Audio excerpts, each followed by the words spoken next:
بسم اللہ الرحمن الرحیم. اسی پہ بات کر رہے ہیں؟ نہیں اسپیکر صاحب، میں چونکہ یہ تو ختم ہو گیا نا، کال اٹینشن تو ختم ہو گئی ہے. میں پوائنٹ آف آرڈر پہ بات کرنا چاہتا ہوں، اور میں آپ کا شکریہ ادا کرتا ہوں، آپ نے ٹائم دیا ہے. سب سے پہلے مجھے بہت افسوس سے کہنا پڑتا ہے، کیونکہ میں اس معزز چیئر پہ بھی رہا ہوں، اور مجھے اپنے بزرگوں نے اور اپنے مشران نے جو تربیت دی ہے، وہ اخلاق اور اس کے اندر رہتی ہوئی اپنی بات جو ہے نا وہ ہم کریں گے. تو چونکہ اس وقت خواجہ صاحب نہیں ہیں تو میں ڈیٹیل بات اس کے سامنے کروں گا جب وہ ہوگا، لیکن کچھ ایک دو پوائنٹ ایسے ہیں کہ میں اس کے غیر موجودگی میں اس نے کل اٹھائے ہیں، میں کرنا چاہتا ہوں. سب سے پہلے انہوں نے کہا ہے کہ چونکہ وہ مائک پہ نہیں تھا، لیکن اس نے کہا کہ مجھے اشارہ کیا کہ تم ٹوبیکو مافیا کا نمائندہ. میرا تعلق سوابی سے ہے. سوابی میں 55% یہ جو ہے یہ ٹوبیکو گروونگ ایریا ہے، اور جب سے پاکستان بنا ہے یہاں پہ ہمارے لوگوں کی اکانومی، ہمارے لوگوں کا روزگار، ہمارے لوگوں کا سب کچھ وہ ٹوبیکو ہی ہے. میرا ٹوبیکو کے ساتھ ذاتی طور پر کوئی تعلق نہیں ہے، نہ میرا کاروبار ہے، نہ میں اس معاملے میں اتنا سمجھتا ہوں. اگر کسی نے بتایا کہ میرا کوئی ٹوبیکو کاروبار ہے یا بزنس ہے یا میں نے خود ٹوبیکو گرو بھی کی ہو تو میں ذمہ دار ہوں اس کے لیے.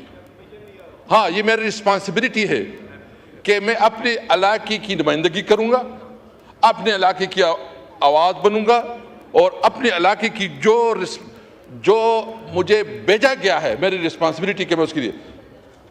انہوں نے بتایا، اسپیکر صاحب میں آپ کے نوٹس میں لاؤں، جب میں اسپیکر تھا اور ہم نے ایک ایگریکلچر کمیٹی بنائی تھی تو اس میں ہم نے شبر زیدی کو بلایا.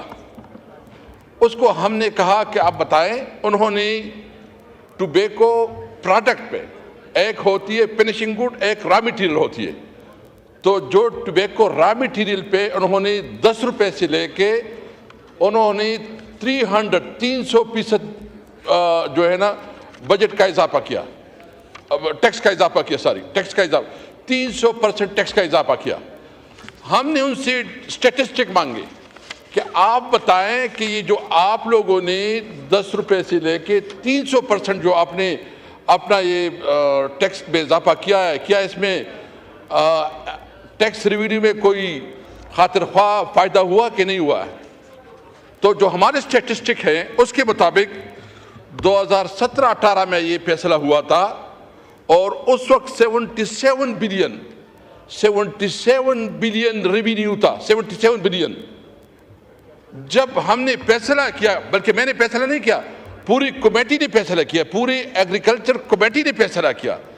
تمام ایگریکلچر کمیٹی کے فیصلے کے بعد جو ہم نے 300 سے لے کے ہم نے وہ 10 روپے کروایا، تو اس کی جو آمدن تھی وہ 77 بلین سے بڑھ کر 134 بلین تک پہنچ گئی. یہ ایف بی آر کی سٹیٹسٹک ہے. 77 بلین سے وہ چلے گئے 134 بلین پہ، اور 2023 میں وہ پہنچے ہیں 160 بلین. میں پوچھنا چاہتا ہوں کہ کیا جو اس وقت ہم نے یہ بھی مطالبہ کیا، اسپیکر صاحب ریکارڈ کا حصہ ہے، ہمارے ریکارڈ میں ہوگا، اسمبلی کے ریکارڈ میں ہوگا. اس وقت ہم نے یہ مطالبہ کیا کہ بجائے آپ را میٹیریل پہ، آپ ٹوبیکو کے فصل پہ ڈیوٹی لگاتے ہو، آپ سگریٹ پہ لگاؤ. یعنی آپ سگریٹ پہ نہیں لگاتے ٹیکس، اور آپ را میٹیریل پہ آپ جو ہے ڈائریکٹ فارمر کو متاثر کرتے ہو. فارمر اس سے افیکٹ ہوتا ہے، اس کی اکانومی اس سے متاثر ہوتی ہے، اس کا چولہا اس سے جو ہے متاثر ہوتا ہے. تو ہم نے مطالبہ کیا کہ آپ میرا بانی کریں سگریٹ کے اوپر. میں کیٹیگری اب بھی کہتا ہوں کہ سگریٹ کے اوپر آپ جتنا ٹیکس لگا سکتے ہو لگاؤ، لیکن فارمر کو نہ کرو. یہ مجھے بتائے. اور اسپیکر صاحب میں آپ کے نوٹس میں وہ بھی لینا چاہتا ہوں، بلکہ جب میں اسپیکر کے پی کے تھا میں نے آپ کو ایک ریزولوشن بھیجی تھی جو ہمارے کے پی اسمبلی نے مشترکہ اور متفقہ قرارداد پاس کی تھی کہ ٹوبیکو کو ایگریکلچر پروڈکٹس کنسیڈر کیا جائے، کیونکہ یہ جو ادھر سے، اور وہ آپ کے پاس ریکارڈ میں پڑی ہوگی، لیکن آپ کے پاس ایک شبر زیدی نے ٹی وی ٹاک شو پہ بات کی اور انہوں نے کہا کہ اسپیکر صاحب بیٹھے تھے اور کچھ ٹوبیکو بیک گراؤنڈ کے کوئی بزنس مین بیٹھے تھے جو وہ تھے اسمبلی میں تھے، وہ آئے تھے، اور پھر جو ہے نا انہوں نے اس وقت تمام ایگریکلچر کمیٹی بیٹھی تھی، اور شبر زیدی صاحب کو میں یہ پوچھنا چاہتا ہوں کہ اس کا نالج اتنا تھا، جو اس کی اپنی حیثیت تھی، وہ جب سینٹ کمیٹی میں پیش ہوا اس وقت وہ پی ٹی سی کا ایک ریپریزنٹیٹیو کے طور پر پیش ہوا تھا۔ میں صرف اس میں کسی کمپنی کے خلاف بات نہیں کرتا، لیکن ہوتا یہ کہ جو بڑی بڑی کمپنیاں ہوتی ہیں وہ جو ہے نا اپنا اجارہ داری قائم کرتی ہے، وہ چھوٹی کمپنیوں کو نہیں چھوڑتی۔ میں بالکل مطالبہ کرتا ہوں کہ جو چوری ہوتی ہے، ٹیکس کی چوری ہوتی ہے، اس کے اوپر بین بھی ہونی چاہیے، اس کا کلا کما بھی ہونی چاہیے، اور اس کے خلاف اقدامات بھی ہونی چاہیے، لیکن آپ کسی طور پر فارمر کو متاثر نہیں کر سکتے۔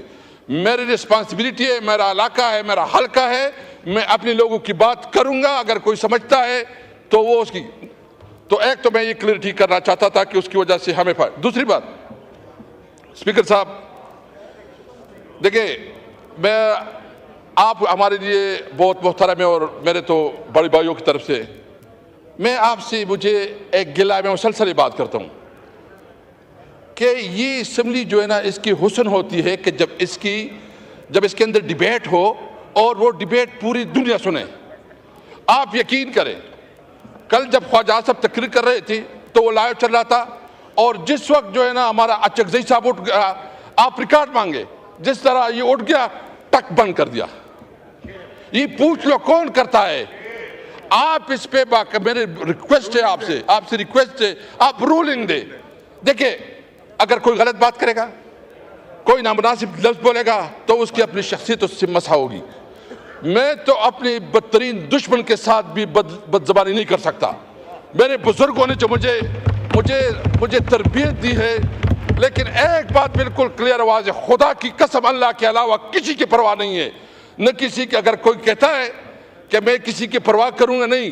ہاں، میں جب اس چیئر پہ تھا تو میں نے سب کی رسپیکٹ کی، سب کی خاطر کی، اور سب کو ساتھی کیا۔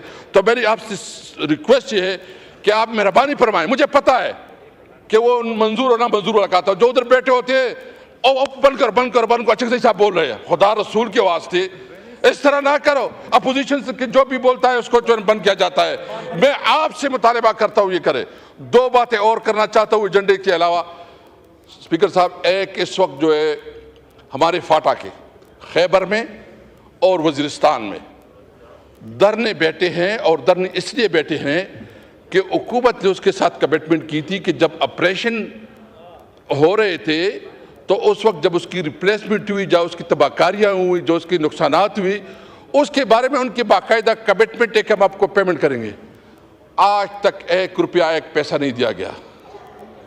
میری آپ سے التماس یہ ہے کہ آپ ایک اسپیشل کمیٹی بنائیں، چند لوگوں کی جو ادھر فاٹا کے جو متعلقہ نمائندے اس کو اس میں رکھیں، تاکہ 1 منٹ آپ سائٹ پہ ہو جائیں، سائٹ پہ ہو جاؤ، ایک مہربانی کرے کہ ایک کمیٹی بنائے تاکہ فیسیلیٹیٹ کرے کہ یہ جو فاٹا کے لوگوں کی جائز حقوق ہے، جو حکومت نے مانے اس کے ساتھ جو کمٹمنٹ کیے، اس کے باوجود وہ پیمنٹ نہیں ہو رہی۔ کیوں نہیں ہو رہی؟ اگر صوبائی حکومت نہیں کر رہی یا وفاقی حکومت نہیں کر رہی تو ایک تو مہربانی۔ دوسری، میری اختر مینگل صاحب بھی تشریف فرما ہے اور وہ بات بھی کریں گے۔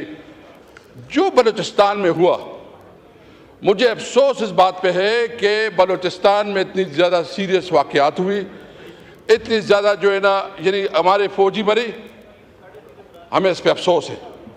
اگر پنجاب کے مزدور مرے، ہمیں اس پہ افسوس ہے، ہم اس کی مذمت کرتے ہیں۔ لیکن بلوچستان میں جس طرح حکومت ہو رہی ہے اور جس طرح بلوچستان میں رویہ رکھا جا رہا ہے، یعنی اس دن بات ہوئی، کوئی حکومت کی طرف سے کوئی نمائندہ نہیں بولا۔ یہ اس کی رسپانسبلٹی تھی کہ وہ آئے، قوم کے سامنے رکھے کہ وہ اس بلوچستان میں کیا پالیسی اپنائے ہوئے ہیں۔ بلوچستان میں سینٹ میں انہوں نے ڈیبیٹ کی، اسپیکر صاحب، نیشنل اسمبلی میں نہیں ہوئی۔ سب سے بڑا ہاؤس یہ ہے، اس ہاؤس میں بات ہونا چاہیے۔ میرا مطالبہ یہ ہے کہ اختر مینگل صاحب آج ہیں, انہوں نے ریکویسٹ بھی کی ہے, آپ اس کو بات بھی کرنے دیں گے. آپ حکومت کی پالیسی واضح کرے کہ بلوچستان کو کیسے ہینڈل کر رہے ہیں. ان کے ہاتھ سے بلوچستان نکلا جا رہا ہے. آج جو ہے نا پوری بلوچ کی عوام جو ہے نا وہ مارنگ بلوچ کے ساتھ ہے. ایک بیچاری ایک خاتون, ایک بچی, اور اس کے خلاف یہ پروپیگنڈا شروع کی ہوئے ہیں کہ جو مارنگ بلوچ جو ہے نا تشدد کو سپورٹ کر رہے ہیں, یہ کر رہے ہیں. بہت افسوس ہے, خدا را اس ملک کے ساتھ رحم کرے. میں تو دیکھ رہا ہوں کہ اس ملک میں جو نا خانہ جنگی کی طرف جا رہا ہے. میں تو دیکھ رہا ہوں کہ ملک انارکی کی طرف جا رہا ہے. میری امید ہے آپ سے اسپیکر صاحب, آپ کا چیئر بہت امپورٹنٹ ہے, اس پہ ڈیبیٹ کروائیں, اس پہ ڈسکشن کروائیں, سلوشن نکلوائیں, تاکہ ہمارے جو بلوچ بھائی ہیں, جو ہمارے فاٹا کے بھائی ہیں, ان کو احساس ہو کہ پارلیمنٹ میں اس کی بات سنی جا رہی ہے.